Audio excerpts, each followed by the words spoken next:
Hey, I'm Ann Austria, and welcome to this week's edition of Beach News. Our top stories include the results of the Beach Legacy Referendum and whether or not it even matters.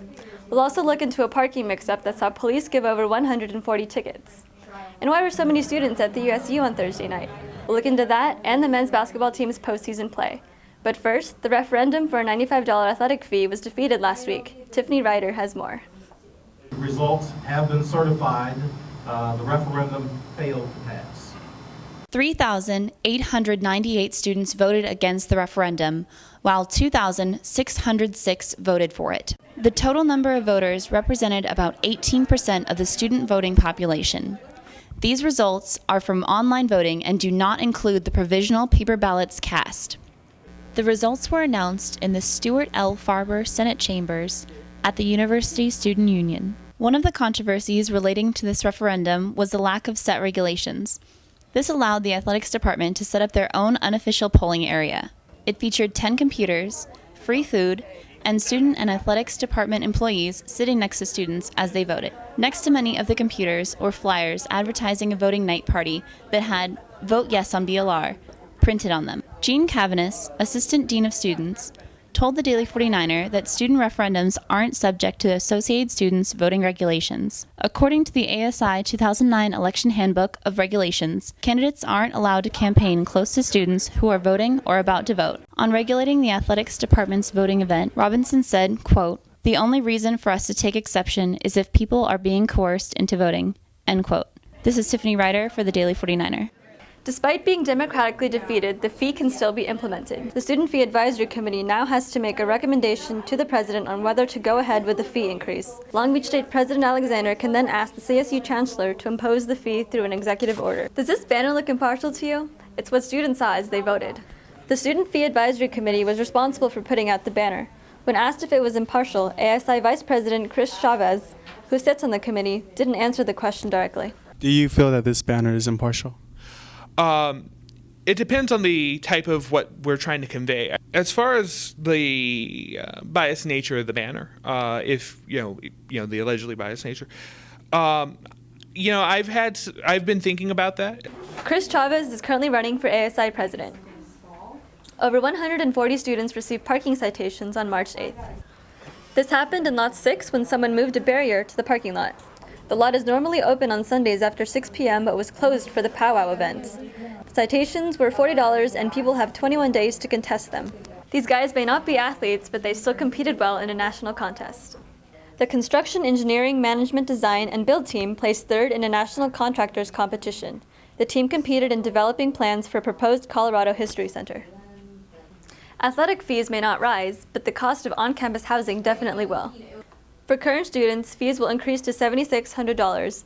For incoming freshmen, it'll go up to about $10,000.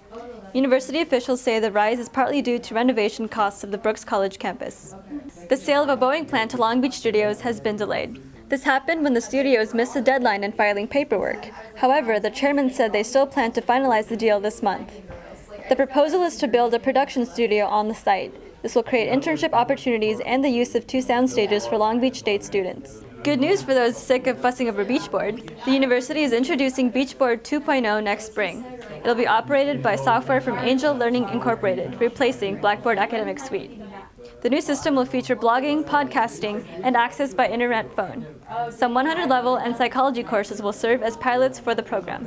Students and faculty pulled an all-nighter in the Student Union Thursday. Katie Pessner has the story. Students fought the yawn and literally stayed up till dawn to raise money for a children's hospital.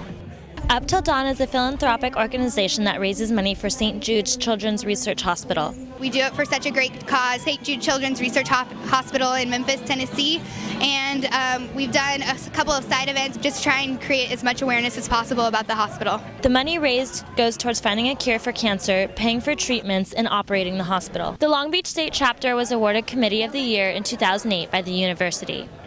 This year they hosted California's first all-night letter writing campaign, lasting from 6 p.m. to 6 a.m. Participants addressed pre-written letters to friends and family members. They will be sent out by committee members. It's really important to take care of children who are less fortunate and they don't have a chance unless we help support them through this hospital. There's plenty of activities to help let our riders stay awake and have some fun. The event featured 3 live bands and 2 DJs. There was also a lot of free food to go around. Students shook their rider's cramp by learning some Tahitian dance steps. Members of the Up Till Dawn committee have also provided students with these balloon hats. They might be a little wild and crazy at times, but you know what? They keep students awake and enthused throughout the event.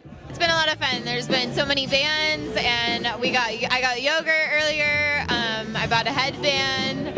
There's a lot of different things to keep us occupied. This chapter has raised over $80,000 since it began 3 years ago. It hopes to exceed the $100,000 mark this year. Reporting for the Daily 49er, this is Katie Pessner. Despite a much improved season, the men's basketball team was not able to secure a spot in the NCAA Tournament. Sports editor Tracy McDonald has more. Last Friday was the beginning of March Madness, a time when college teams around the nation were fighting for bids into the NCAA basketball tournament. The 49ers faced the Pacific Tigers in the semifinals of the Big West Conference tournament.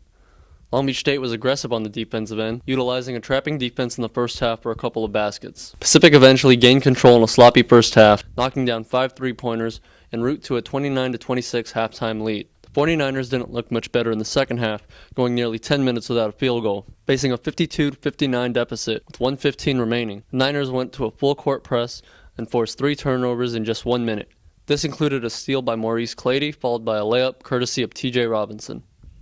That cut the deficit to a single point with 15.7 seconds left. Long Beach didn't get any closer and lost 60-65. The Niners finished 15-15 on the year, a turnaround from last season's 6-25 record. Next year, the 49ers will return a core of 3 freshmen, including Casper Ware, T.J. Robinson, and Larry Anderson, who was the Freshman of the Year and a first-team All-Big West selection. And that does it for this week's edition of Beach News. From the Daily 49er newsroom, this is Ann Austria.